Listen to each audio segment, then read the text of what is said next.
speak for 10 minutes and we'll do questions. Okay, great. Cool. I guess first, thanks to Nick for organising this and having us along. We're going to be talking about a tool that these guys built called PartyLines. And it began in an editorial meeting where one of our photographers threw up an idea that I'm sure has been thrown up in a lot of, around pubs and a lot of kind of editorial meetings in the past. And it's, basically what do politicians spend their time in Parliament actually talking about? We have the sense that we only ever see what happens in Parliament through kind of sound bites at the end of the news or through, press releases. It's always kind of mediated through a spin doctor or through the media or something. And so we thought, is there a way to use data to sort of connect people directly to what's happening in Parliament? And as the idea developed, we began to realise that we could use it to, firstly connect people to what's happening, and then secondly, allow people to sort of track their issues. So if you're particularly interested in hunting, it's not getting a great run in the media, and you don't really know who's talking about it. But using this sort of tool, you could search for something like hunting and see who's talked about it and what they've said and which parties and how frequently. And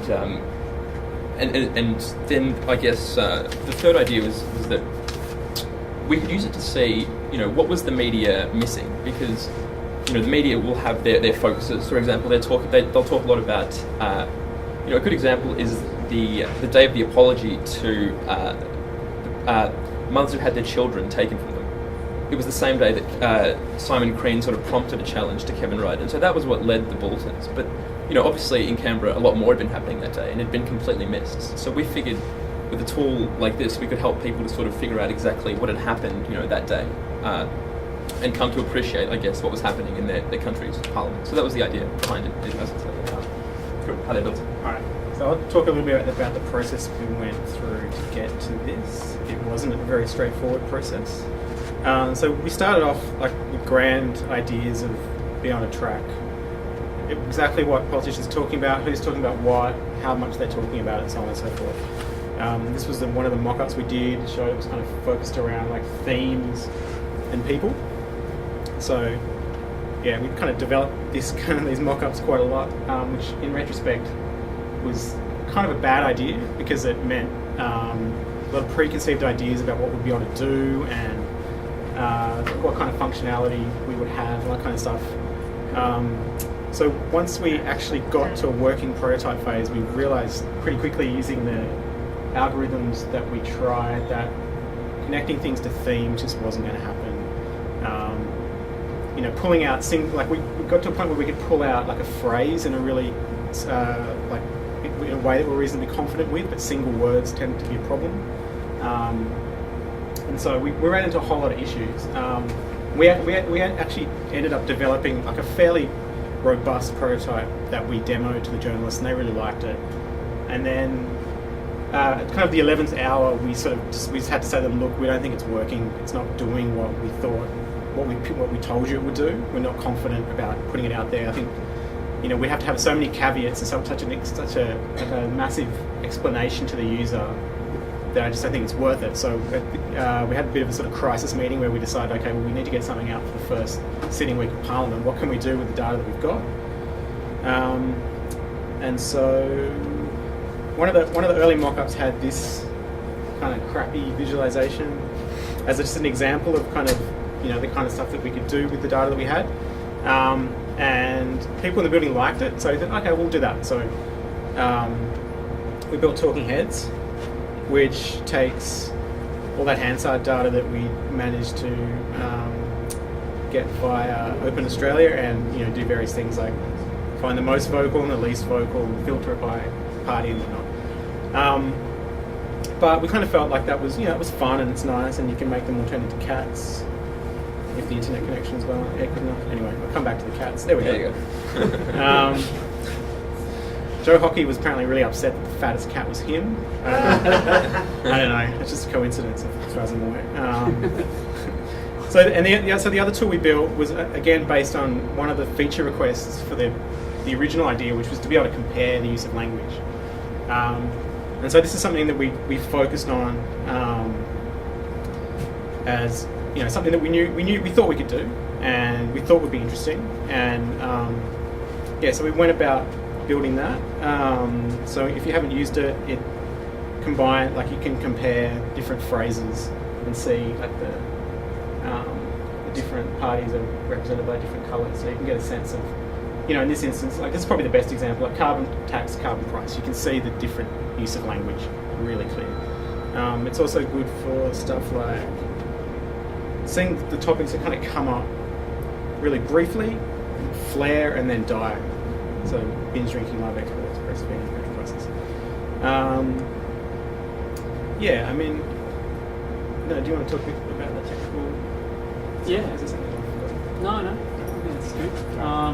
So I can talk a bit about the technology. I'm curious, who can I get the show of hands? Who is the hack? Sort of the hackers. Just kind of wondering how technical. Okay, cool. All right, just curious. All right, well maybe I'll go through the technology sort of fairly quickly. So I guess the first bit was obtaining the data. The data is available as XML exports from one of the government sites, and so very early on in the process, we came across Open Australia, and they've done a lot of work with Hansard with the transcripts, and so they've also had this commitment to release their code open source. So we were able to make use of a lot of their code to pull the data in, to download it, to clean it up, to process it, and it was great working with them and great using their code, and where we could, we tried to contribute some stuff back via GitHub, so that's good. With analysis, once we got the data down, mainly used SQL to kind of see where things were at, just to get a sense of the data. We use R on a lot of other projects, but it wasn't used a lot here. We also used some machine learning packages just to do a lot of the initial text analysis to get a sense of the topics and just explore the data a bit further. For the back end, we used a Node, let's talk more about that, but I'll leave it.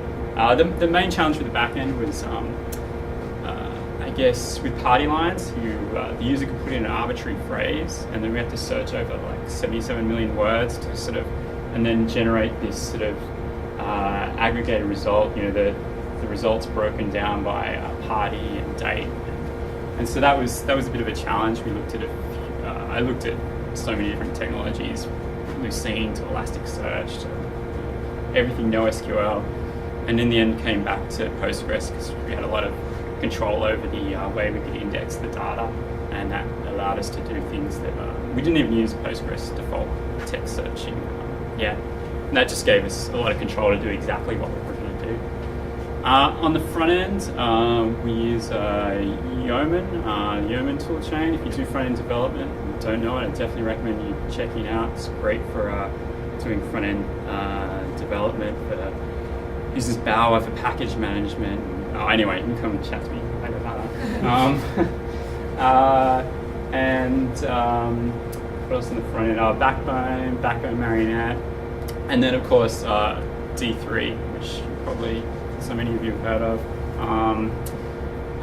for the SVG visualizations, which works great, and had so many things that we could make use of, but mainly it was so extensible. We were able to do, we were able to do almost exactly what we want. We were able to do things like, all the collision detection and making sure the scaling was right so that it was stable across different data, that the circles didn't end up bigger than the viewport, and then doing custom things like the bars and things like that.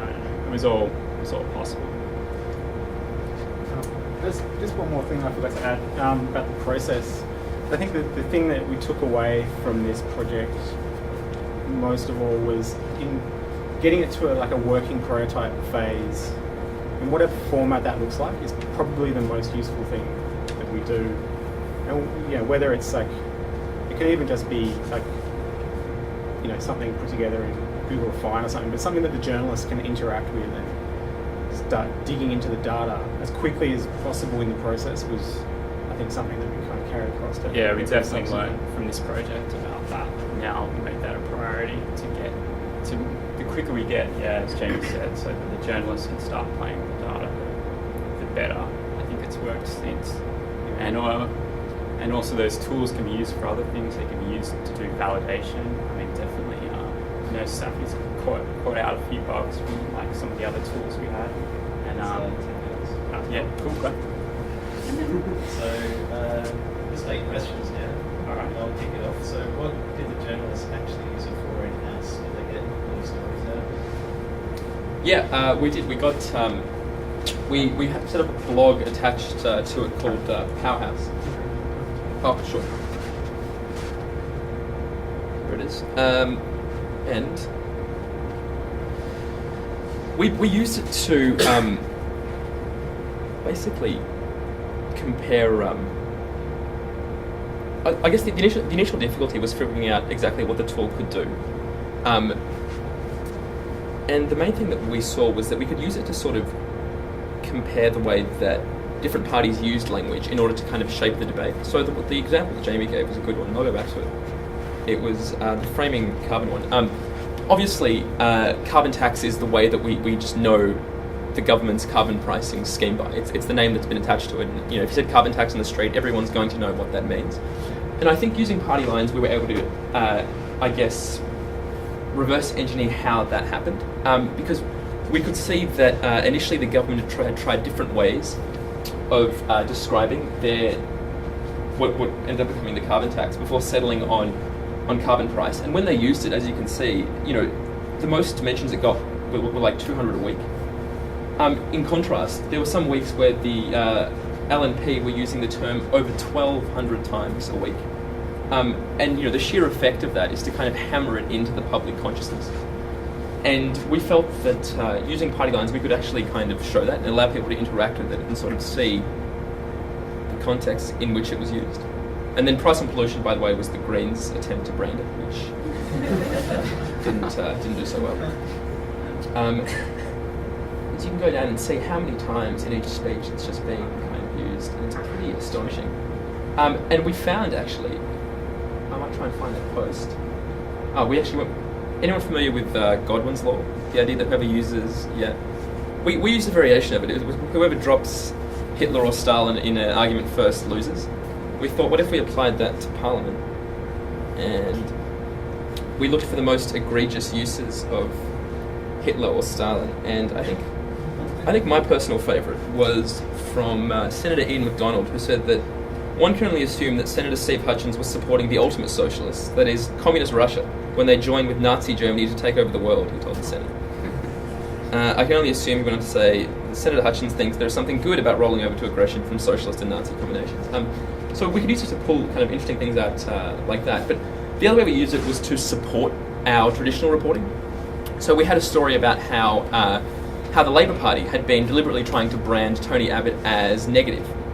And using PartyLines, we were able to actually go through every instance. I had to do this. This was my kind of my burden, to go through every single mention of the word negative or negativity in PartyLines over 2012 and figure out whether it was pertaining to the coalition and Tony Abbott. And we found that they'd used negative or negativity in that way 433 times in 1 year. And 112 of those times were from Julia Gillard about Tony Abbott or the coalition. And so we used those stats to support a column that Seca was writing that made the point that, both parties are at it trying to brand the other leader. And so that was the kind of variety of ways that we could use it for its own stories, for its own kind of funny little insights, but then also to support our traditional reporting. You guys also, the journalists also used the prototype that we built for the original That's project. Right. Because they understand all the caveats. We don't have to put a massive explainer in. That's right. Yeah, we were able to use it to, for example, when Julia Gillard, when the Greens and Labour broke their alliance or whatever they had. Julia Gillard came out and said that the Greens were a single-issue protest party. But we were able to go through the old data and filter certain phrases by party and by year. And I'm not going to look it up now, but we basically created a chart showing what the most talked about issues were by the Greens, or the issues that came up, most often.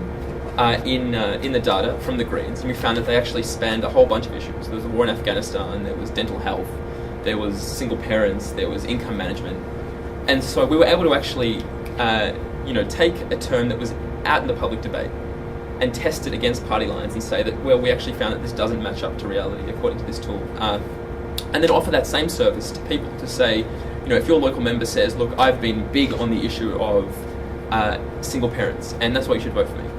We encourage people to go and jump on this tool and type in single parents and figure out if that person's talking about it, and if not, who is, and so on.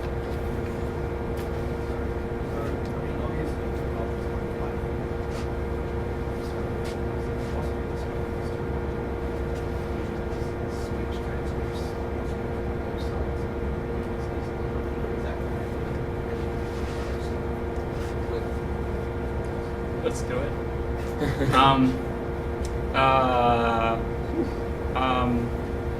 Possibly. Wow, I hadn't thought of that, but yeah, it could be done. I guess gathering up that data would be the main thing. This is the aggregation of the data is automated, so when the new Hansard transcripts come out, it updates. So that would be something. But I know that the site that we get and that Open Australia gets the data from, they also there's also a database of press releases related to politicians. Yeah, it's sort of special in the Open Australia mailing list about actually looking at something like that. So it's a central hub of press releases. Yeah. Like, public express them on the website. Oh yeah. We know people. But it's certainly a great idea. I mean, that would be the next place you'd take it.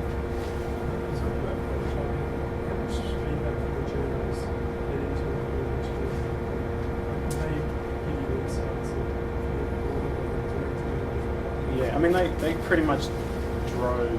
I mean, all the projects we do, they drive the idea as much as. I mean, I guess we all collaborate, but. Yeah, I mean, initially it was more. The prototype was helpful in sort of getting them to understand what was possible, and so once they could see what was possible, then the ideas started to come a bit quicker. So like the language comparison, for example, came out of that post-prototype phase. So yeah. Any questions? Would there be a way of reverse engineering the system to find phrases that you hadn't thought of? So things like Hansard to find different ways of putting counterparts that are in the answer, but you haven't thought of? So you want to search for like a concept and know the other word? Yeah, like related terms, related phrases, that sort of thing. I mean, it's not built to do that. In fact, we had to put in a lot of work to just work with exact phrases. But when we were looking at, when we were initially doing some of the text analysis and trying to pull out topics, that was one potential way we were thinking it could go.